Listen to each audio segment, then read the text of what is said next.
నేను బల్లగుద్ది చెప్తున్నా, మా కాన్సెప్ట్ తోటి పికిల్ బిజినెస్ ఎవరు చేయలేదు, ఇంకా చెయ్యలేరు కూడా. ఎందుకనంటే మీరు బయట చూసుకుంటే బల్క్లో 10 కేజీస్ 20 కేజీస్ చేసి వీడియోస్ తీసి పెడతారు, మీరు కొంటారు. ఇప్పుడు దాంట్లో సగం సేల్ అయ్యి సగం అవ్వకపోతే దాన్ని ఏం చేస్తారు? పడేయాల్సిందే. అండ్ మాకు ఏది వేస్ట్ అయినా పర్లేదు, కానీ ఫుడ్ వేస్ట్ అవ్వడం మాత్రం మాకు అస్సలు నచ్చదు. అందుకే ఆ కాన్సెప్ట్తోనే అవలేహ క్వికిల్స్ అని చెప్పి పికిల్స్ బిజినెస్ స్టార్ట్ చేసాము. ఇక్కడ మీరు ఆర్డర్ చేసిన తర్వాతనే ఫ్రెష్గా ప్రిపేర్ చేస్తాం.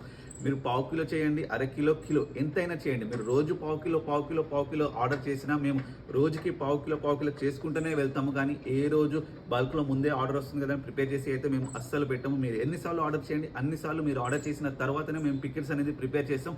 సో దట్ మీరు తింటున్న ప్రతిసారి ఒక ఫ్రెష్నెస్ ఫీల్ అవ్వాలి. అండ్ అదే మా కాన్సెప్ట్ కూడా, మా పేరెంట్స్ కూడా అనుకున్నది కూడా అదే. సో మీరు కనుక ఫ్రెష్గా చేసే పచ్చళ్ళు, అది కూడా మీ పేరు మీద మీకోసం మేము చేసే పచ్చళ్ళు మీరు తినాలనుకుంటే మాత్రం ఖచ్చితంగా avalehaquickits.com మా అఫీషియల్ వెబ్సైట్, మాకు మేముగా ఓన్గా తయారు చేసుకున్న వెబ్సైట్ నుండి ఆర్డర్ చేసుకోండి. మీకు టేస్ట్ నచ్చుతుందనే గ్యారంటీ మాకుంది.